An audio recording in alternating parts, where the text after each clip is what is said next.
En vivo, desde la octava, en el corazón de la Ciudad de México, para todo el país, en contexto. Es momento de ponernos en contexto con Rubén Luengas. El periodista estadounidense Gary Webb, ganador del premio Pulitzer, fue de los primeros en utilizar Internet para denunciar las inconfesables operaciones de la CIA con el narcotráfico, hasta que lo encontraron muerto en California, diciendo que se había tratado de un suicidio. Una serie de artículos publicados por Gary Webb en el diario San Jose Mercury News demostraban el apoyo de la CIA a traficantes de drogas para comercializar toneladas de crack en barrios de población negra de Los Ángeles y con ello enviar millones de dólares a los contras nicaragüenses durante los años 80, que eran apoyados por el gobierno de Estados Unidos. Webb había igualmente denunciado a Luis Posada Carriles y a sus cómplices cubano-americanos de estar involucrados en el negocio criminal del tráfico de drogas. Pero el tema es todavía más grave. El libro del investigador Alfred McCoy, The Politics of Heroin, CIA Complicity in the Global Drug Trade, comprueba la complicidad de la CIA y del gobierno estadounidense en el narcotráfico mundial, con documentación meticulosa de la deshonestidad y los tratos sucios en los niveles más altos, desde la Guerra Fría hasta la actualidad. Así empezamos en contexto.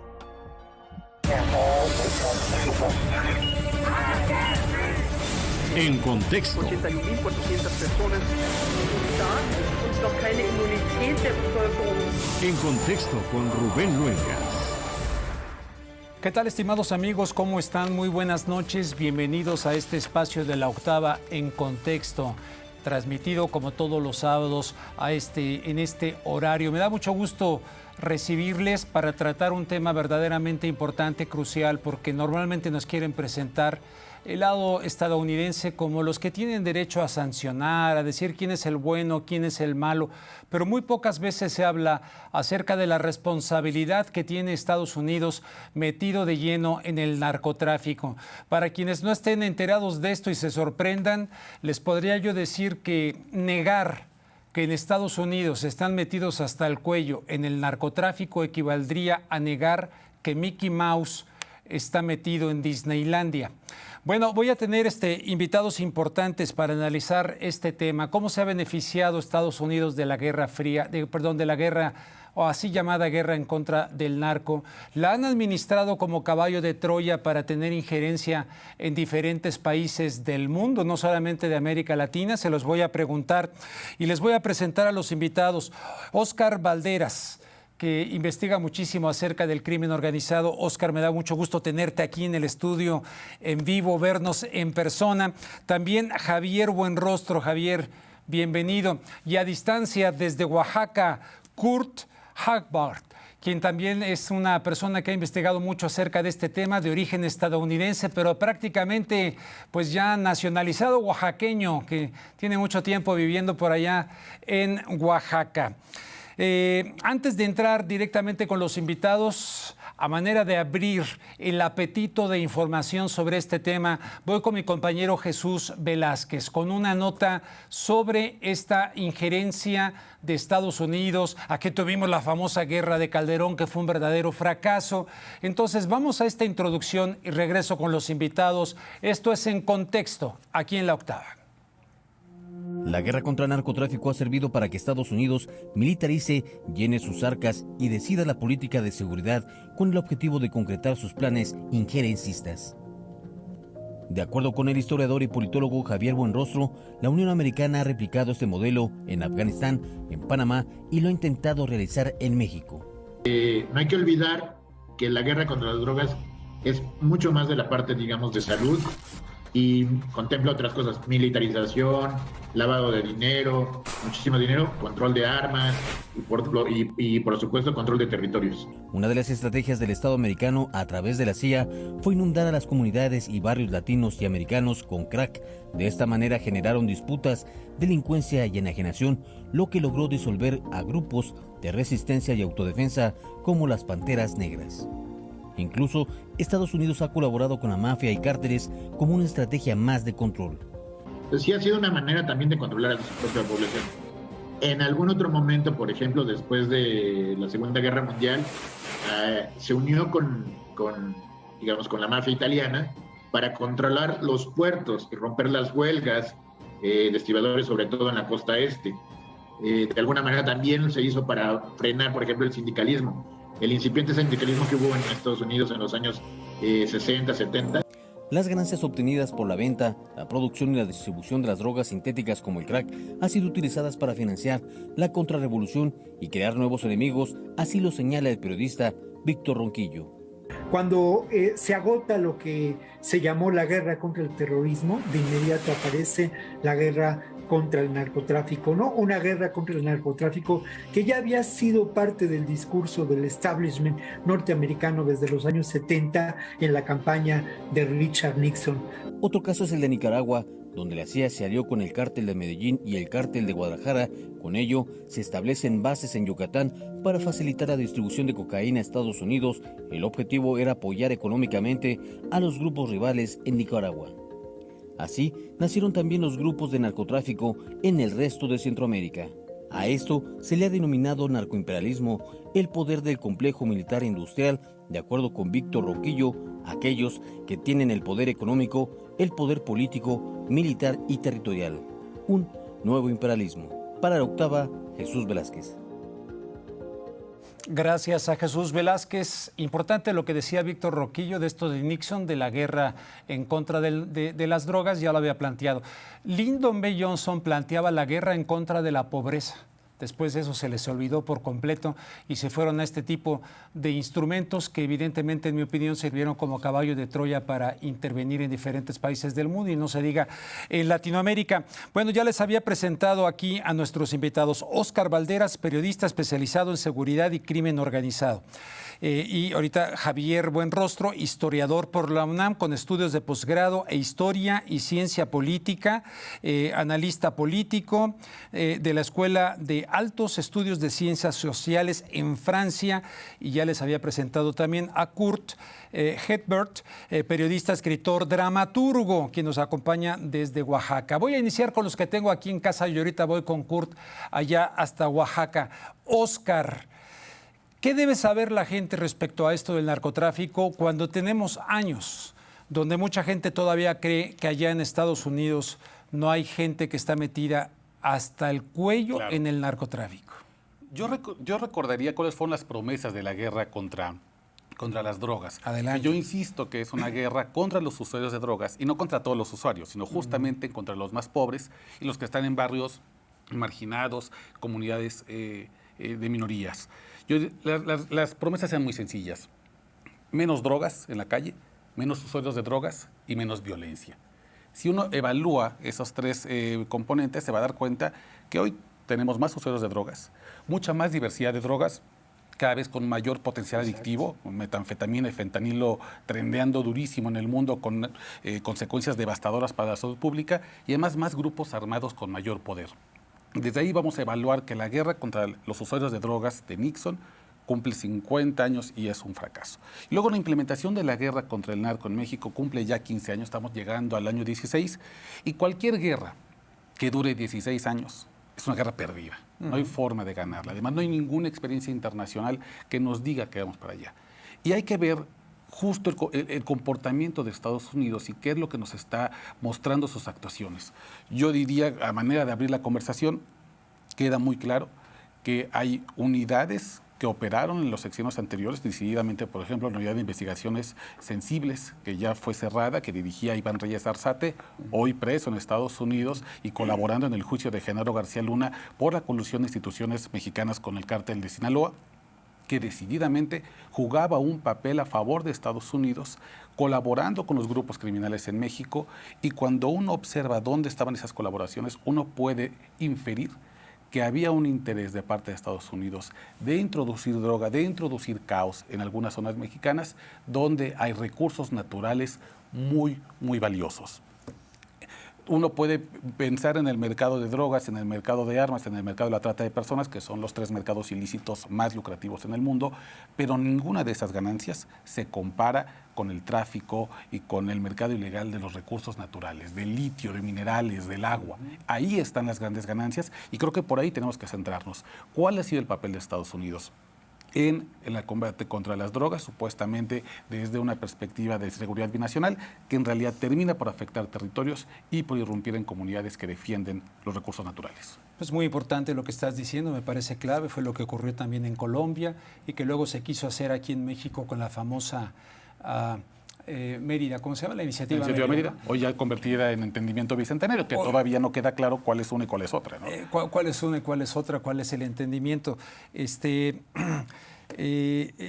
Voy con Javier Buenrostro. Javier, entonces tú de este mismo tema, ¿cuál es tu opinión? Teniendo en cuenta que hay un antecedente también histórico, en la Segunda Guerra Mundial se utilizó, si no mal recuerdo, el estado de Sinaloa, ¿no? Sí. Para sembrar droga en Sinaloa, para nutrir de droga a los soldados estadounidenses en la Segunda Guerra Mundial. O sea, ahí tenemos un elemento también del origen del narcotráfico en México. Sí, bueno, el origen del narcotráfico en México es mucho más extenso. Bueno, va al siglo XIX. En el siglo XX tenemos, por ejemplo, ya casas de consumo de heroína y de opio. Bueno, no de heroína, de opio y sus derivados en Ciudad Juárez, en Tijuana. Es algo común, pero como bien mencionas, en la Segunda Guerra Mundial se da un boom precisamente para nutrir a los soldados estadounidenses. Primero de marihuana, después de opio en distintas regiones. En México también se da, no solo en Sinaloa, sino en otros lugares, en Guerrero, etc. Lo que sucede aquí es la guerra contra las drogas en Estados Unidos es, digamos, un control espacial, geográfico. Lo mencionó bien Oscar, en una segunda parte pasa en muchos lugares por los recursos naturales. Colombia, Afganistán, México, evidentemente, Centroamérica, África. Pero en una primera parte, el control geográfico y espacial era de sus propias poblaciones.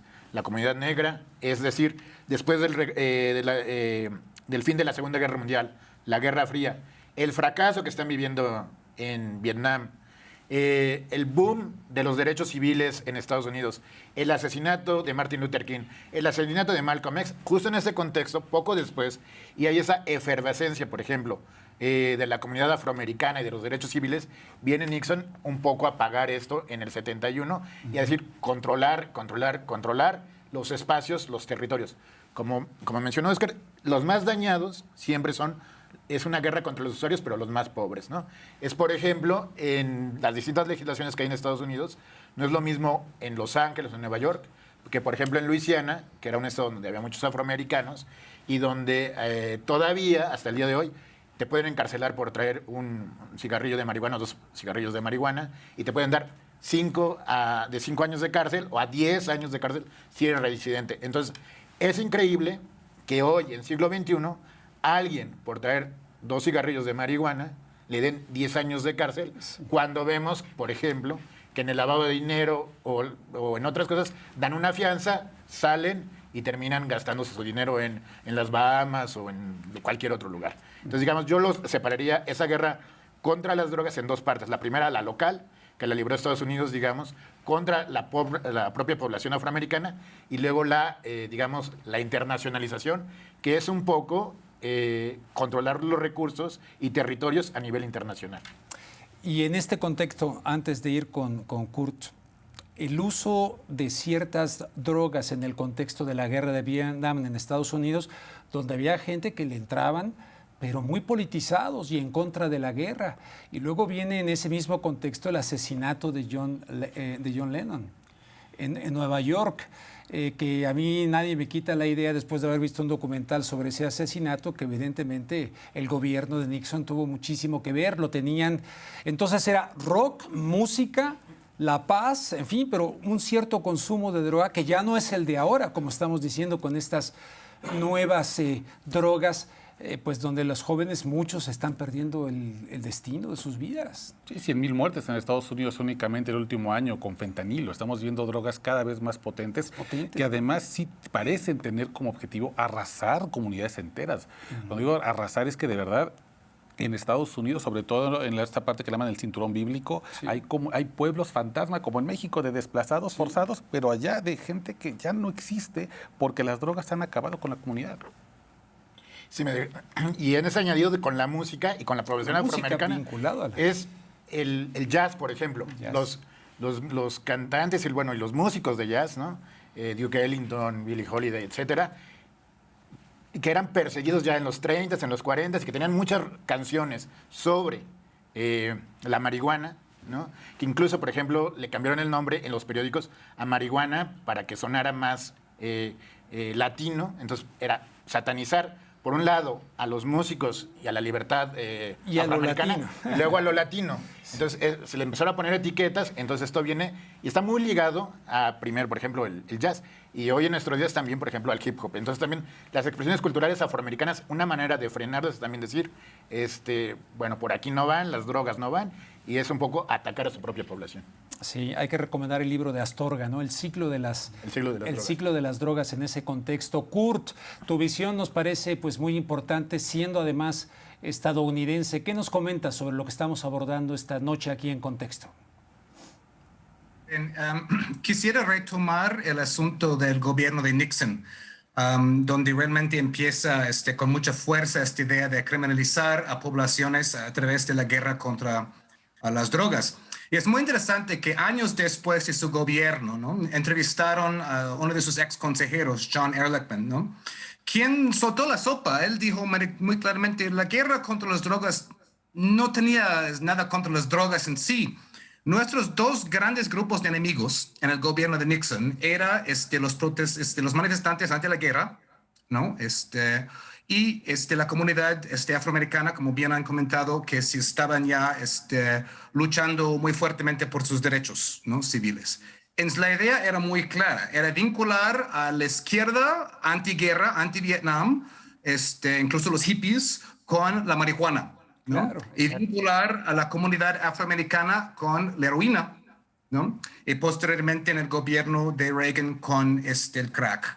Y así, según Ehrlichman, era el gran pretexto para entrar en sus casas, romper sus comunidades, intervenir en sus reuniones y en los noticieros noche tras noche criminalizarlos, ¿no? Esto luego fue retomado en el gobierno de Reagan, ¿no?, en la segunda edición de la guerra contra las drogas. Y ahí aprobaron, y creo que es un punto interesante, su reforma migratoria del 1986. En esa reforma migratoria, una de las cláusulas era que pues, los no ciudadanos o los extranjeros ahí que fueron sentenciados por crímenes, pues tienen que ser deportados, ya, rapidito, ¿no? Entonces, lo que vemos es una tercera comunidad criminalizada por este asunto de la guerra contra las drogas, y es la comunidad de los migrantes, ¿no? Y lo vemos hasta la fecha con ICE, y su manera de entrar en comunidades, allanar, ahí, perseguir, cazar, ¿no?, casi como tipo vigilantes a la comunidad migrante, y con el pretexto de tener más menor crimen, ¿no? Como bien dice Javier, la posesión de pues un cigarro de marihuana, pues ya, pues para afuera, ¿no? Ese es un punto, ¿no? El otro punto creo que es importante recalcar es que el tráfico de pues, supuesta guerra contra las drogas está vinculada con el tráfico de armas, ¿no? Muy claramente. Y para Estados Unidos es un enorme business, ¿no? Estados Unidos es el exportador de armas más grande del mundo, tiene casi 40% del mercado mundial de armas, ¿no? Más que el doble de Rusia, más que 10 veces lo de China, vende armas a 103 naciones, ¿no? Además de todas las armas a través de fabricantes privados de armas que pasan por la frontera y pues llegan a México un 70% de las armas. Entonces, tener una guerra contra las drogas es el perfecto pretexto para ir alimentando lo que es para Estados Unidos un enorme business. Y por eso vemos que si Ucrania necesita 33 mil millones de dólares, lo reciben así, en 10 segundos. Si quieren 4 mil millones para Sembrando Vida y programas sociales en Centroamérica, pues no, porque eso no es de gran interés para este paradigma, ¿no? Absolutamente. Te quiero preguntar acerca de, ¿hay cárteles en los Estados Unidos o cómo funciona la organización criminal de la droga allá en los Estados Unidos? Porque ya planteábamos el caso de Gary Webb y este otro libro del señor McCoy, que documentan perfectamente bien cómo desde Estados Unidos, y a eso habría que sumarle el lavado de dinero en la banca estadounidense, que sería para mí el lugar donde verdaderamente tendrían que investigar. Lavado de dinero en la banca estadounidense, y ahí podrían llegar a los circuitos de quiénes son quiénes en el negocio de la droga, y no estos libros y libros que salen, chapitos, chapotes, cárteles, ese tipo de cosas que francamente no llegan al fondo del problema, en mi opinión. Sí, tiene toda razón, ¿no? Hay una red bien articulada de cárteles en Estados Unidos, ¿no? Y como bien ha mencionado Oscar también, ahora el uso de drogas entre la población común se ha vuelto, pues se ha llegado a un nivel de epidemia, ¿no? Esta crisis de los opiáceos, ¿no? Hay comunidades enteras de adolescentes y jóvenes que están adictos a eso.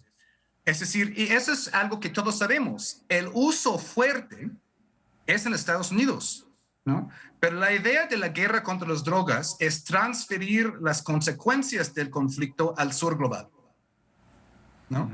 Mantener una burbuja alrededor de Estados Unidos y Europa, ¿no? Canadá, ¿no? Mientras que las consecuencias, las muertes, la violencia se desplaza siempre hacia el sur global, ¿no? Vemos también en el Medio Oriente cómo las consecuencias de las políticas del primer mundo siempre se desplazan a otras poblaciones, ¿no? Entonces, el enfoque mediático de repente no es en los cárteles nacionales, o no tanto, o en los bancos que, como bien dice, lavan dinero, ¿no? O en todos esos vínculos con el crimen organizado, históricamente con la mafia, incluso con el mismo ejército, ¿no? Siempre el enfoque mediático recae en México, recae en América Latina, ¿no? Es una estrategia mediática bárbara, porque es constante, es martillante, y no solamente a través de las noticias, sino a través de, pues, series de Netflix y todo lo demás, ¿no? Para hacer creer a la población estadounidense que está, pues, consumiendo la droga, que el gran problema son estos latinos, ¿no? Y esos cárteles de ahí del sur que representan la gran amenaza, ¿no? Porque son diferentes a nosotros, es otra raza, es otra, algo que la población mayormente no conoce. Entonces es muy fácil proyectar el asunto sobre ellos, ¿no? Oye, Kurt, antes de pasar aquí al estudio con los invitados, si tú dijeras esto en un medio de comunicación allá en los Estados Unidos, ya sea en español o en inglés, ¿qué te pasaría? Pues no me volverían a invitar. Espero que sí me inviten. Seguramente no lo volverían a invitar. Te lo puedo casi asegurar, que trabajé allá 18 años en estos medios, y qué difícil es mostrarle al pueblo norteamericano la realidad de muchos aspectos. Oscar y Alejandro. Y Javier, perdón. Yo quisiera retomar algo que me parece que Kurt explica bastante bien, y es la guerra contra las drogas. Es una guerra mentirosa, porque no es una guerra, nos peleamos con ciertos aspectos, pero por ejemplo, con lo que no se pelea es con las ganancias que dejan las drogas. Exacto. Esa ganancia, con esa no, porque el sistema bancario vive de lavar dinero.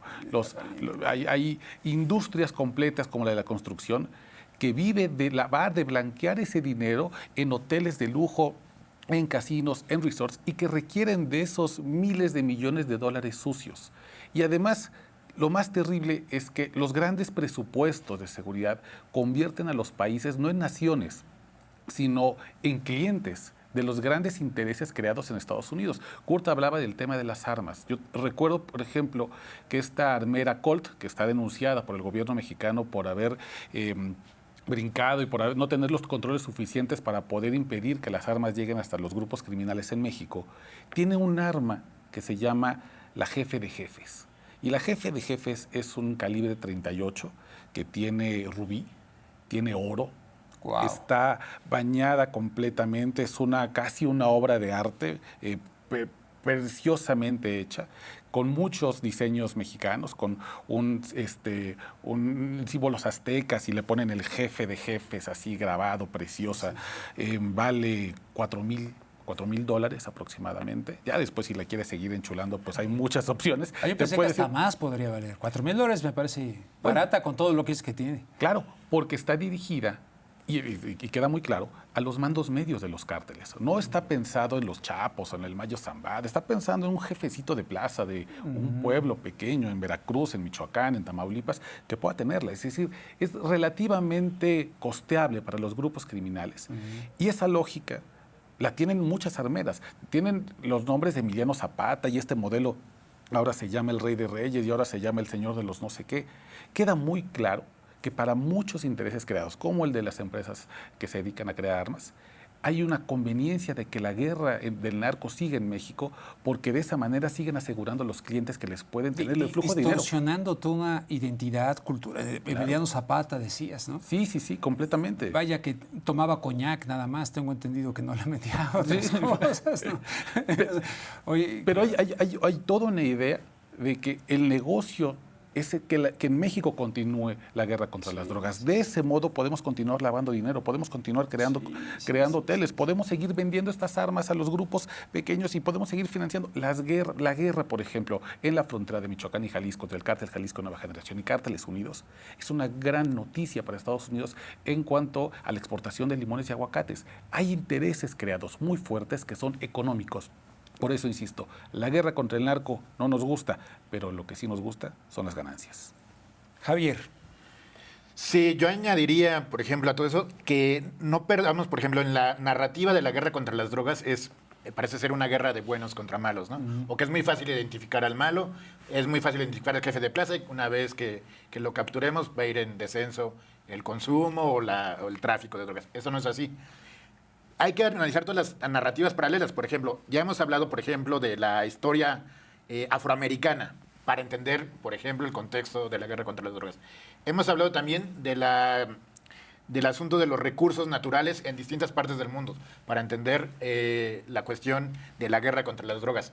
Por ejemplo, en Nueva York, la gentrificación que ocurrió después de que los barrios estaban destruidos. Harlem, ¿no? Durante 20, 30 años nadie los volteaba a ver, estando a 8 cuadras de Central Park, los bulevares, nadie los volteaba a ver, no podías entrar. Y de repente toda esa zona empieza a ser gentrificada, Brooklyn también gentrificado, etcétera. Lugares donde hace 40 años no podías entrar, hoy son lugares hipster y de moda, que precisamente en esta narrativa, ¿no?, de la guerra contra las drogas, de hacer todos los días pasar como lugares agresivos, violentos, los fueron empujando hacia afuera, la gente, comprando pacientemente ciertas compañías, ¿no? Remodelando y todo eso, y esos fueron ganancias de millones de dólares. Por ejemplo, mucho de eso estuvo metido Donald Trump en ciertas cosas, y de ahí tuvo mucha riqueza que lo proyectó como un empresario aparentemente exitoso. Pero toda esa remodelación la hizo de la mano del alcalde de Nueva York, de todo esto, que venían, no solo la remodelación de Nueva York, sino venía aparejado de la narrativa de la guerra contra las drogas, ¿no? Lo que se menciona del lavado de dinero, es decir, la banca internacional, que por ejemplo en México hace ganancias y ganancias, no se le pone límites, por ejemplo. El banco HSBC es multado en Nueva York, en Estados Unidos, pero por ejemplo en México por los mismos delitos le ponen una multa muchísimo menor, muy laxa, es decir, una recomendación, debes mejorar los controles. Entonces, por un lado tenemos todo el despliegue de seguridad, la Guardia Nacional, etcétera, etcétera, pero creo que debemos dirigir nuestros esfuerzos hacia cuestiones más estratégicas, que definitivamente, por ejemplo, el lavado de dinero y seguir, ¿no? Como ahora sí, como dirían los gringos, follow the money, y ahí es donde vamos a encontrar las cosas. No solo los paquetes, sino dónde quedó el dinero.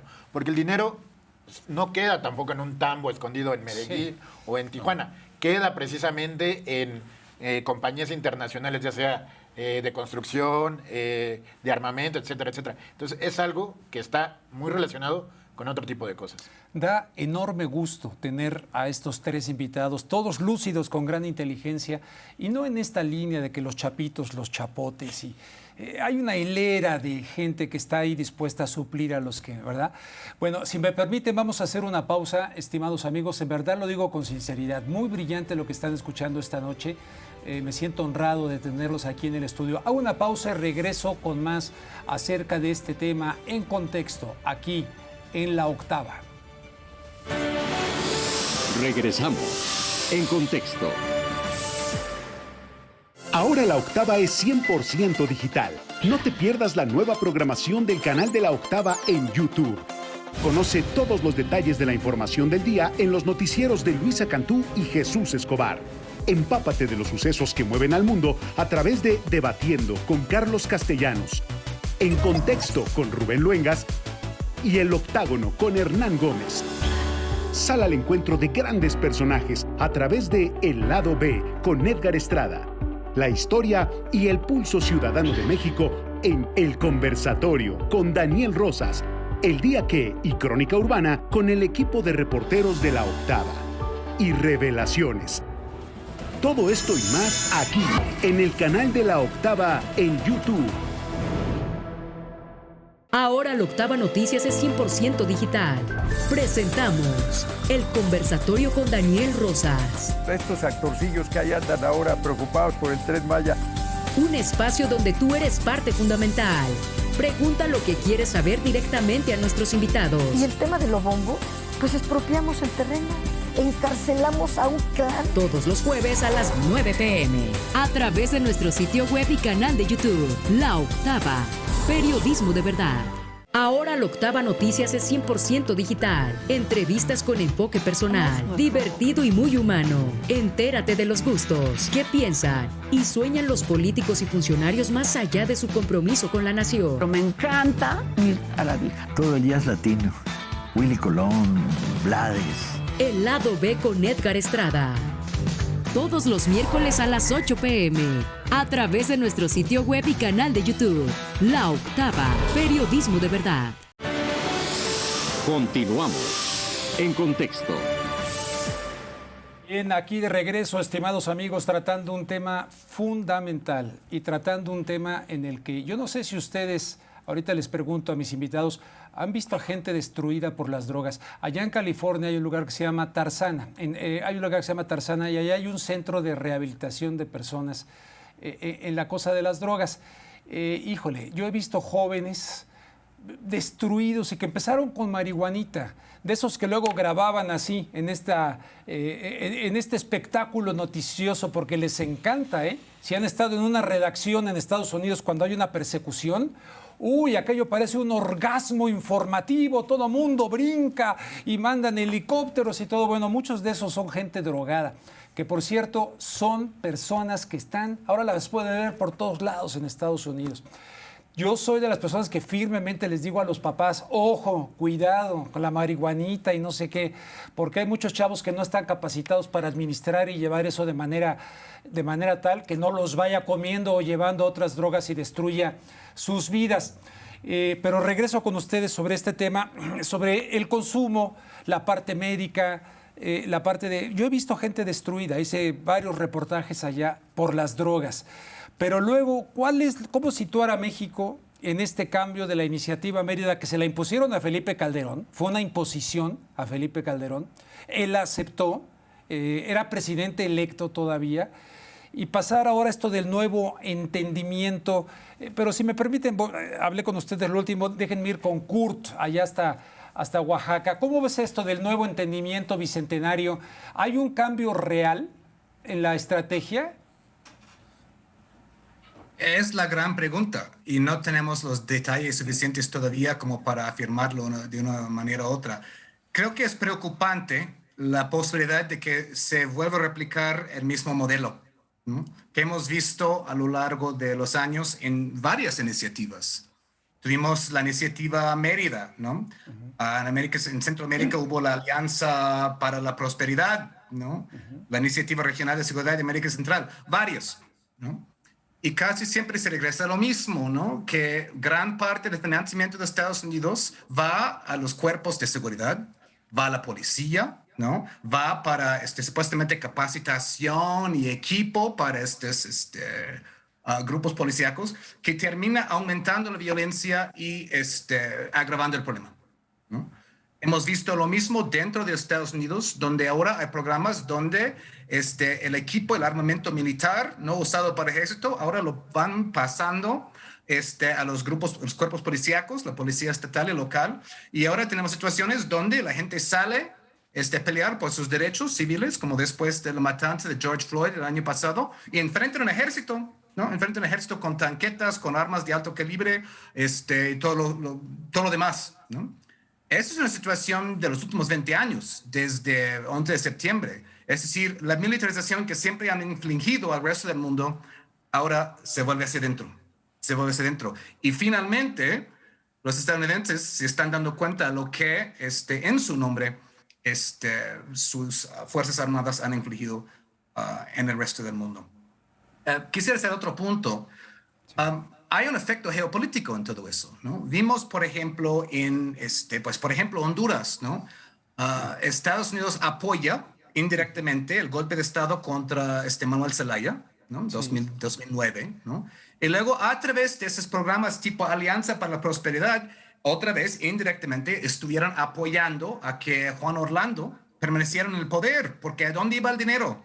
El dinero iba otra vez a las Fuerzas Armadas, a la policía, ahí. Entonces, hay efectos y apoyaron que llegara al poder anticonstitucionalmente, violando la Constitución de Honduras. Y que se quedara ahí, ¿no?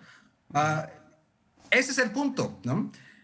Es decir, militarizar un país tiene efectos, ¿no? Mantiene a un país en un estado traumatizado, pasivo, desarticulado, sin comunidades fuertes, ¿no? Que luego se vuelven preda fácil para intereses mineros, como mencionó Oscar, o como vimos en Harlem, ahí los intereses de los especuladores de bienes raíces, ¿no? Como mencionó Javier. Es decir, una comunidad, un país desarticulado, ¿no? Por la trauma, por la violencia y por la droga, es preda fácil por intereses extranjeros, ¿no? Que lo hagan a propósito o no, es decir, vuelve una preda fácil para políticas globalizadoras, neoliberales y todo lo demás, ¿no? No tiene que ser a propósito, pero el efecto es ese, ¿no? Crear una situación donde toda una región no puede levantarse contra una política muy violenta que va en su contra. Entonces, lo que espero es, ¿no? Y espero mucho de eso del gobierno de AMLO, que hayan cambiado este paradigma con este nuevo acuerdo bicentenario, porque cualquier cosa que huele a la iniciativa media de lo del pasado, sabemos exactamente qué efectos va a tener eso. Pues ojalá, Kurt, porque ahora el presidente López Obrador está proponiendo una integración tipo Comunidad Económica Europea, incluido Estados Unidos y Canadá, para toda América. Originalmente había planteado una especie de plan Marshall para resucitar, digamos, la economía de estos países que tú bien dices, los tienen en estado de shock. Y luego, pues evidentemente mucha gente tiene que emigrar. En Honduras hay personas y jóvenes que dicen, es más fácil que aquí en Honduras recibir un balazo en la cabeza que yo encuentre un trabajo. Entonces dicen, vámonos a buscar. Pero luego ahí está, patrullas fronterizas y guardias que los están frenando y también estigmatizando ante los medios de comunicación. Es sumamente complejo, pero todo está junto. ¿Cómo ven este tema, Oscar, Javier? Ya vinculándolo también al tema migratorio, sí, al tema de este acuerdo bicentenario. Bueno, lo que tenemos es este asunto de la militarización en los países, que es, debemos desconectar a la población, hacer que la gente no esté organizada, ¿no? Eso. Y eso es lo que yo repito, y a lo mejor voy a parecer desesperada. Voy a parecer un disco rayado. Sí, no. Pero esto que está pasando internacionalmente, y por eso hay que hacer una diferencia entre el gobierno de Estados Unidos y el pueblo de Estados Unidos. Sí. Y por eso cuando yo menciono a veces, para estudiar también la guerra contra las drogas, debemos de estudiar un poco más la historia de los afroamericanos en el siglo XX, ¿no? Algo porque vemos Estados Unidos, el narcoimperialismo, cuestiones que todas son ciertas. pero finalmente es una élite, digamos, anglosajona, de Wall Street, de las escuelas de las universidades del este de Estados Unidos. No es, digamos, lo que vivió el pueblo de Estados Unidos. Lo que vivió el pueblo de Estados Unidos es algo diferente. Todo este asunto que hoy vemos con la militarización y todo el daño que le hace a los países latinoamericanos son cuestiones que pasaron también en el seno estadounidense. Por ejemplo, a esa persona pobre, afroamericana, después de los años 60 y 70, de la gente que regresó de Vietnam, de la Segunda Guerra Mundial, que había que integrarlos, muchos de ellos afroamericanos, que no estaban ahí en las películas y en todo eso, en las narrativas oficiales, pero que eran el grueso de los soldados. Cuando regresaron, era imposible integrarlos a la sociedad. Después, después de Martin Luther King, Malcolm X, ¿cómo le hacemos frente, por ejemplo, a esta parte más, digamos, radical, las panteras negras, etcétera? Entonces, una manera también de desmembrar toda esta organización social fue meter a la gente a la cárcel. Platicas con muchos activistas afroamericanos y te dicen, era una, digamos, un ayornamiento de la esclavitud. Es decir, iban por nosotros, nos sacaban de nuestras comunidades, nos paraban, nos revisaban. Por un cigarro de marihuana terminábamos 2 años en la cárcel, salíamos, nadie nos daba trabajo porque teníamos antecedentes penales. Era muy complicado, ¿no?, reintegrarte a la sociedad, y esto hacía que se fuera perpetuando la desigualdad al seno de Estados Unidos. Y eso es lo que también ha pasado. Entonces, en Centroamérica, por ejemplo, en Centroamérica, vemos lo que mencionas, es mucho más complicado conseguir un trabajo decente en Centroamérica, ¿no?, que hacer otro tipo de cosas, que por ejemplo, a lo mejor relacionarse, ¿no?, de alguna manera complicada, por ejemplo, con el asunto de seguridad. Viajan hacia Estados Unidos y lo único que enfrentan es deportamiento. Y cuando estás en deportamiento, eres fichado. Y es decir, es un cuento de nunca acabar, y es simplemente tener a un gran porcentaje de la población, el 80% de la comunidad afroamericana, de los hombres afroamericanos han pasado por el sistema penitenciario estadounidense, que eso también es una cuestión de dinero. Cada preso cuesta aproximadamente $100,000, o bueno, el gobierno paga $100,000 al año por el preso. Evidentemente, esos costos son irreales, son costos inflados. Seguramente al preso le dan cualquier porque comida. Las cárceles son privadas. Porque las cárceles son privadas. Igual que con los inmigrantes. Es todo un negocio. Por ejemplo, un negocio. Tendríamos que entrar, por ejemplo, también al sistema securitario, el negocio de las cárceles privadas en Estados Unidos. ¿Cuánto cuesta? Bueno, en realidad, ¿y cuánto vale en realidad? ¿Y cómo los precios son inflados? ¿Cómo hay corrupción ahí? Entonces, finalmente, tienes a una población adentro, tienes corrupción, tienes un negocio de privados y son, digamos, son guetos. Realmente son algunos activistas afroamericanos lo comparaban incluso con las cuestiones nazis, por ejemplo, ¿no? Los van por nosotros a nuestras casas, nos jalan, nos llevan y finalmente, o sea, estamos tipificados porque somos afroamericanos. Voy a comentar un poco una anécdota personal. Alguna vez estaba en Nueva York con un compañero de universidad afroamericano, bueno, yo estaba de visita, y salimos y fuimos a Harlem y me decía, cuidado, vamos a hacer esto, vamos a hacer, y me dio todo un curso. Y le digo, oye, somos 2 universitarios. Y me volteé a ver, le digo, no cargamos drogas, venimos de una participación en la universidad, etcétera. Me volteé a ver, me dice, ¿no sabes dónde estás parado? Tú eres mexicano, yo soy negro. Me dice, solamente por cruzar la calle nos pueden disparar. Entonces, haz todo lo que yo te diga porque corremos realmente peligro. ¿Y qué te dijo? ¿Ponte un chaleco antibalas o qué? No, me dijo, simplemente no hagas esto, si nos llegan a parar, no hagas esto, no cargas nada, no haces, o sea, complicado. Ahí ya me di cuenta que es también lo peligroso que es en la cotidianidad. No solamente son cuestiones de noticias, no solamente es cuestiones de clases populares, sino también la clase media o la clase universitaria también sufre estas cuestiones.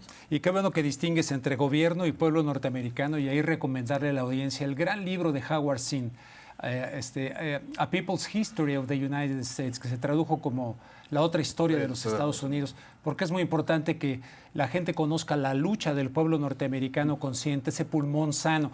Adelante, Oscar. Fíjate, Rubén, ahora que escuchaba hablar a Javier, como muchas de las drogas están siendo utilizadas para arrasar comunidades, y tú ponías varios ejemplos en Estados Unidos, y yo lo pienso en México. Pienso, por ejemplo, en las comunidades como Jerez, Ermita de los Correa, en Zacatecas. Lugares donde hoy no se puede parar uno, son pueblos fantasma, arrasados completamente. Y creo que vale la pena preguntar, ¿qué busca un grupo del crimen organizado cuando arrasa un pequeño pueblo como Ermita de los Correa, de apenas unos cuantos habitantes, que aparentemente no tiene nada? ¿Cuál es el interés de sacar, de llegar un día y decirle a la gente, tienes 5 horas para sacar tus cosas, lo que tengas puesto, lo que agarres y te vas?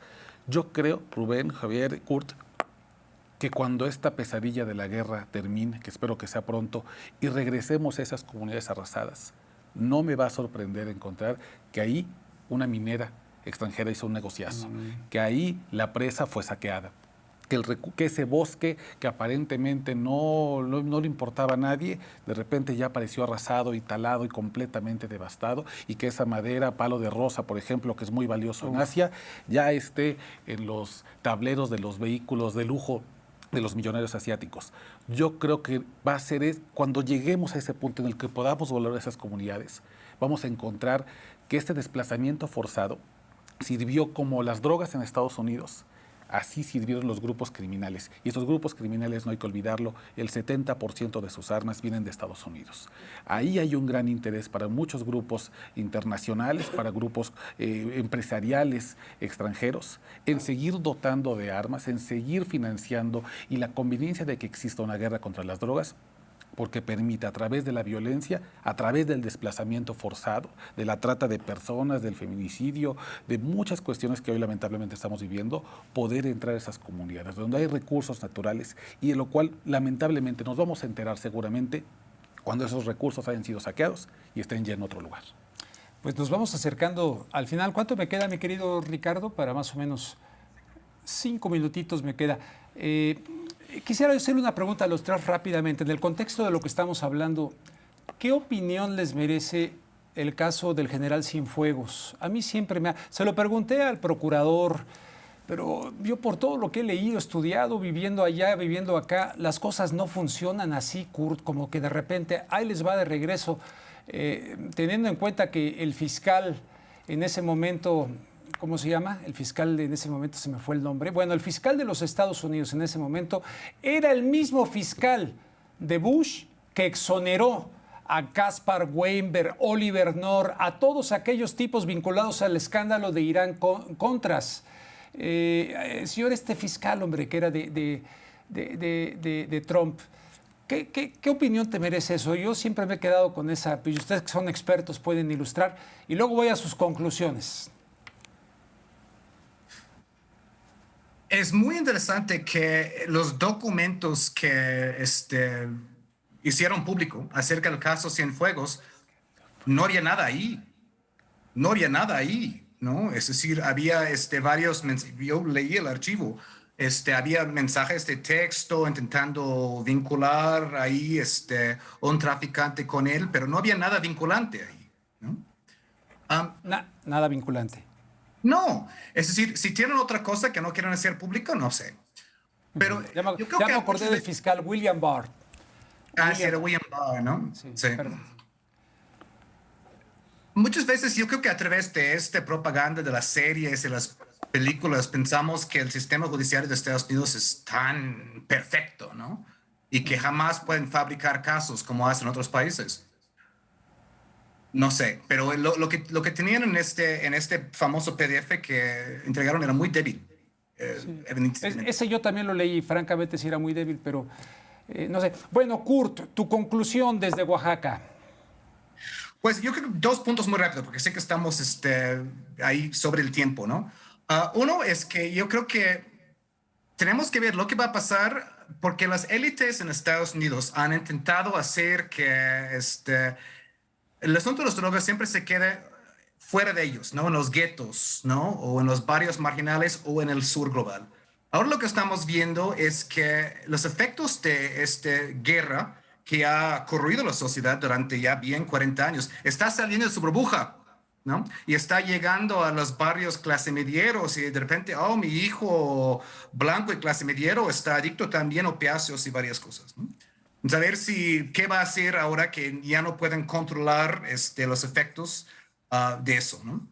Y el otro punto es, obviamente, como vimos con la mafia y con los carteles de aquí, no se queda con la droga. El crimen organizado se diversifica, se llega a muchos otros negocios, ¿no? Entonces, incluso terminando con el asunto de la droga, o por lo menos bajándolo, estos grupos ya se han metido en varias otras empresas, negocios, todo eso. Entonces, tienes que realmente seguir el financiamiento. Y va a ver si hay la voluntad política de hacer eso. Muy bien, Kurt, te agradezco muchísimo. Oscar. Yo me quedaría, Rubén, con la idea de que estamos en un momento inmejorable para poder explorar nuevas avenidas de cooperación binacional con Estados Unidos que no tenga que ser el modelo anterior de sometimiento. Se acaba la iniciativa Mérida, llega entendimiento bicentenario, se está incluso replanteando una nueva relación con la DEA al cerrar la unidad de investigaciones sensibles. Este es un delito que necesita ser abordado de manera transnacional. La visión localista no va a ayudar a resolver el tema del crimen y de las drogas en México. Sin embargo, creo que en este momento están sentadas las oportunidades para poder crear una nueva cooperación. Veo ánimos de parte del gobierno a hacerlo, espero no equivocarme, pero sí creo que hay que defender primero y tener en cuenta que aquí, en el tema de drogas y en el tema de Estados Unidos, hay intereses muy fuertes que no son precisamente los de los mexicanos. Javier. Bueno, para finalizar, yo quisiera destacar nada más, lo hemos venido mencionando, que si abordamos el tema de las drogas, no puede ser el tema aisladamente. Es decir, el tema de las drogas y la responsabilidad de Estados Unidos. Forzosamente, una de las tres patas del banco es las drogas, el armamento y el lavado de dinero. Y en lavado de dinero y armamento, incuestionablemente Estados Unidos está metido hasta adentro. Por otro lado, ver todas las narrativas paralelas.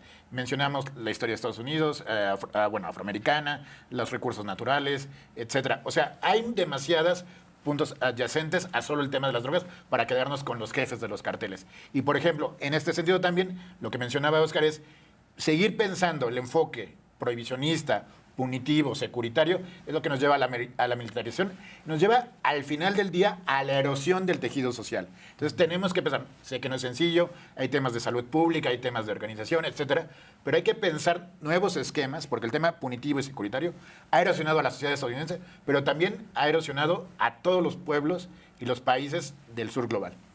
Absolutamente de acuerdo con ustedes. Pues en verdad les agradezco, Oscar, Javier y Kurt, allá desde Oaxaca, y ojalá que pronto estemos analizando nuevamente no solamente este tema, sino otros que desde el ángulo también oaxaqueño son muy importantes. Gracias a los tres.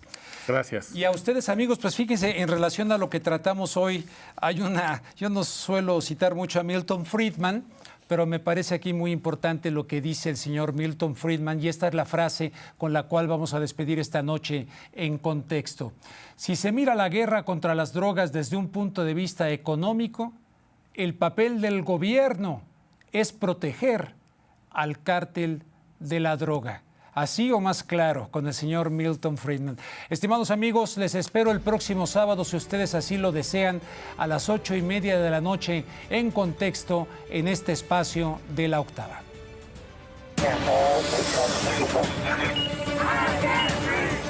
En Contexto. 81.400 personas und noch keine Immunität der Bevölkerung. En Contexto con Rubén Luenga.